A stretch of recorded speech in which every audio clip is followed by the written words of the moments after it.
I said I needed space, but I didn't mean forever. The words echo through Mara's chest as she scrolls past Leo's smiling photo with someone new. The same lake. The same golden light. Only now it isn't her in the frame. It's another woman, hair catching the sun like a promise. Mara's thumb hovers over the heart icon, trembling, then moves away. Her birthday passed yesterday. No message, no call. Just silence so loud it fills the room. She wonders if he remembers the way her voice used to shake when she said his name, or how she once believed love could wait. She told him she needed time to find herself. She never thought he'd stop looking for her. Maybe love doesn't fade. Maybe it just finds a quieter place to die. Could love vanish that quietly? Would you still reach out if they've already let go? The next morning, Mara wakes to gray light and silence. Her phone lies untouched beside her, heavy with what isn't there. She scrolls again, not to see him, but to prove he's real. Each photo feels like a betrayal she asked for. She told him she needed to breathe, to find herself. Now he's doing the same, just without her. She replays the last argument, her voice breaking, his eyes tired. The space between them swelling with things unsaid. She never thought letting go could feel like being erased. Morgan's is their store fasting in night. Mara calls her best friend, but doesn't speak when the line connects. She just listens to the background. Laughter, dishes, the pulse of another life. She wants to say she's fine, that space helped, but the words crumble before they form. The truth is, she misses being needed. She misses being seen. The hardest part isn't losing him. It's realizing he's not waiting anymore. She scrolls through Leo's photos again that night, his arm around Sienna, their bodies close, his smile genuine. The ache isn't jealousy, it's recognition.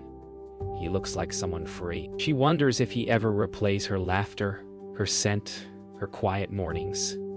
Or maybe he's already replaced the sound of her voice with someone else's heartbeat. Mara sits at her desk, writing a message she'll never send. "Happy birthday to me," she types, then deletes it. She starts another. "I miss you," delete. "Do you ever think of me?" delete. She realizes the silence between them isn't cruel, it's final. Love doesn't always end in anger. Sometimes it ends in understanding. The kind that comes too late. 3 days later, Mara's resolve softens into something reckless. She types his name into her phone again, the way an addict revisits a half-forgotten wound. She doesn't plan to send anything. She just wants to see it, to remember the rhythm of his name on a glowing screen. But then her thumb betrays her. "Hey, sent," just one word, small but loaded. The message sits there, unread.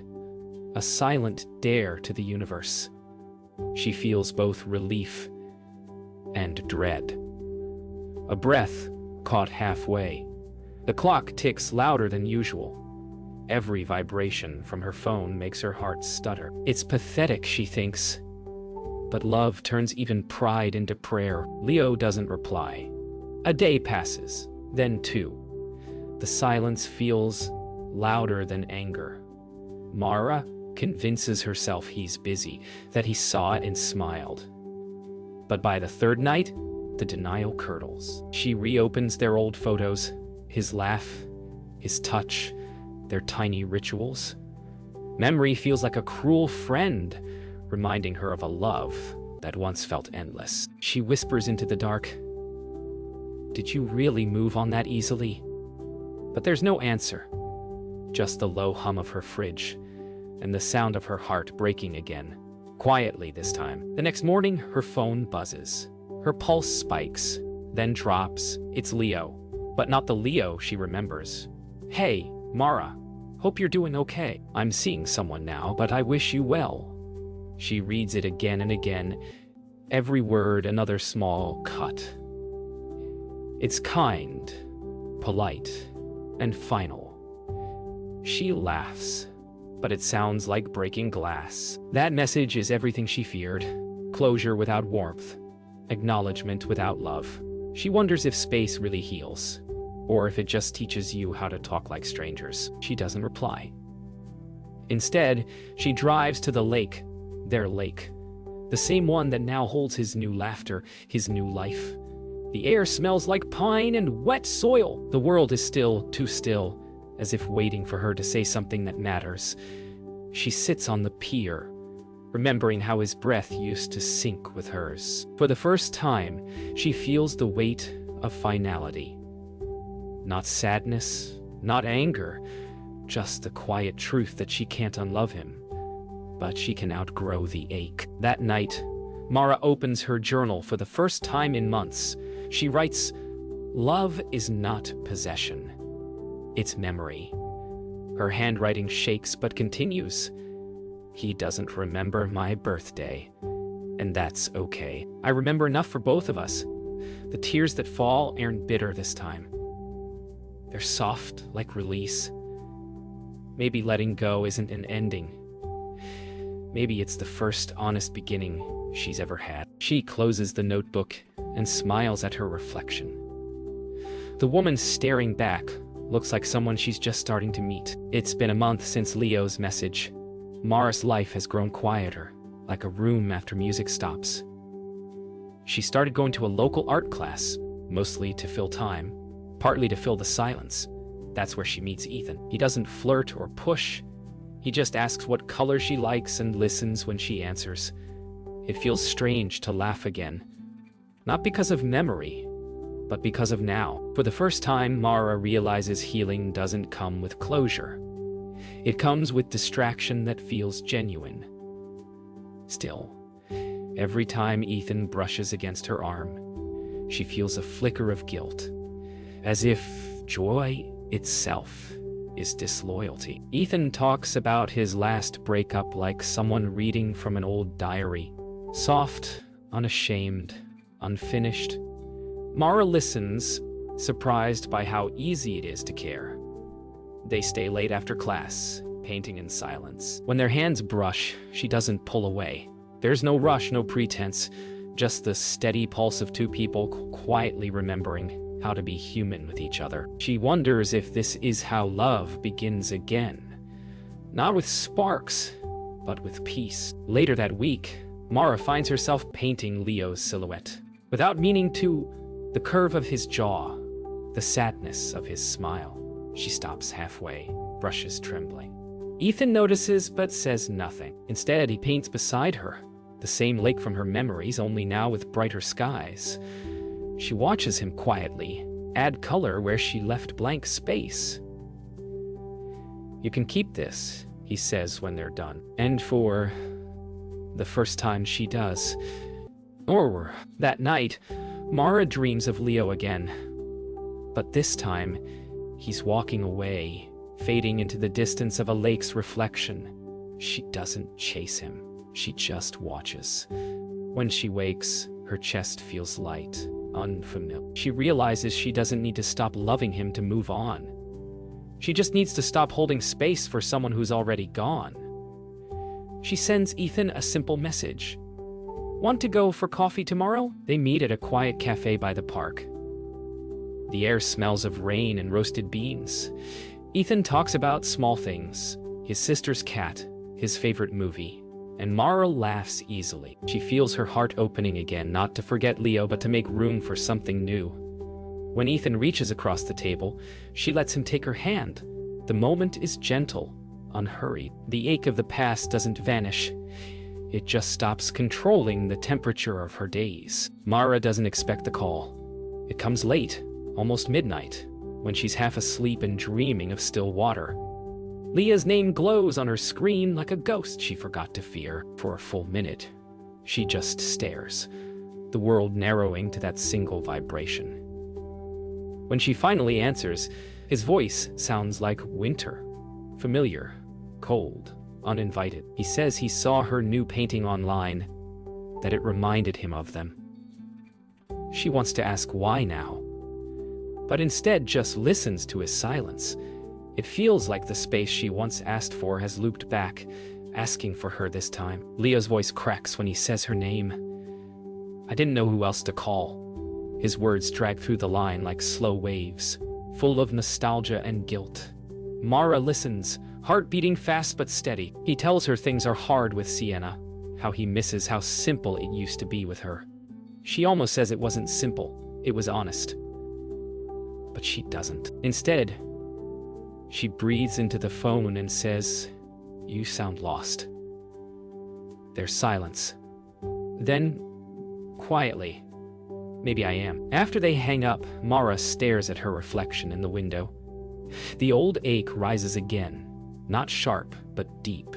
She wonders if love ever truly ends, or if it just changes shape until we mistake it for something else. Ethan's text pops up then. "Can't sleep. Thinking of you." She smiles faintly, torn between past and present, memory and possibility.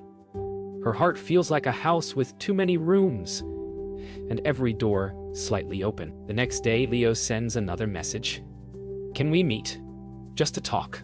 Mara reads it 3 times, feeling the old gravity tug at her. She remembers the warmth of his hands, the weight of their silence, the month she spent trying to unlearn his voice. She doesn't answer right away. Instead, she walks to the mirror and studies her face, not for beauty, but for truth. She realizes she no longer wants the past back. She just wants it to stop calling her. That evening, Mara meets Ethan for dinner. She tells him about Leo's call, not to confess, but to be honest. Ethan listens, eyes soft but steady. "Do you still love him?" he asks gently. She exhales. "I think I always will," she admits. But it doesn't hurt the same. Ethan nods, understanding that love isn't erased by moving on. It's rewritten. When he takes her hand, she doesn't feel guilt anymore. Only gravity, pulling her toward the life that's still unfolding.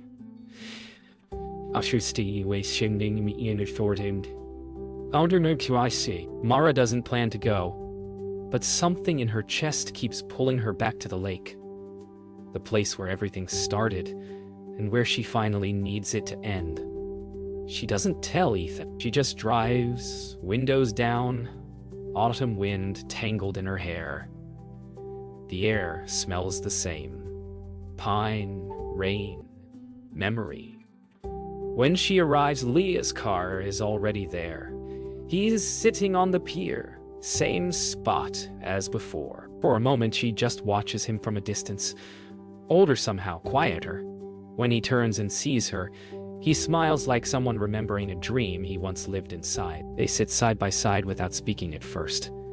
The silence feels softer this time. Not heavy, just honest. Leo finally says, "I didn't mean to hurt you." She nods, eyes fixed on the water. "I know," she says. "We both did what we thought we needed." The lake ripples, catching light between them. He looks at her, really looks, and she realizes he isn't the same man she once loved. Maybe he never was. Maybe she's the one who changed. Leo's voice breaks. "Sienna left," he admits. "Said I wasn't really there." Mara doesn't answer. There's no triumph, no pity, just understanding. He asks, "Do you ever miss us?" She smiles sadly. "I miss who I was with you, but I don't miss the ache." For a long moment, they just sit there. 2 people who love deeply and failed gently. The kind of ending that doesn't need to be fixed. When Mara stands to leave, Leo reaches for her wrist but doesn't hold her. "Take care of yourself," he says. She nods, smiling faintly. "I already am." As she walks back to her car, the wind rises, gentle, not cold. Though she doesn't look back. The lake stretches endlessly behind her, calm now like something forgiven. She realizes closure isn't a conversation, it's a choice. That night, Mara returns home to find Ethan waiting outside her building with 2 coffees, and that patient smile she's come to trust. She doesn't tell him where she's been. She doesn't have to. He sees it in her eyes. The peace. The release. She takes his hand, fingers fitting easily between his. For the first time, she doesn't feel torn between past and present. She just feels here. Alive, ready, whole. Love hasn't left her. It's simply changed its name. A week after the lake, Mara wakes to sunlight spilling across her bed. Ethan's arm draped lazily over her waist.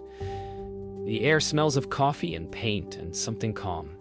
No chaos, no ache. She listens to the sound of him breathing, the soft hum of the city outside, and realizes she hasn't thought about Leo all morning. Healing didn't arrive like thunder. It came quietly, like this.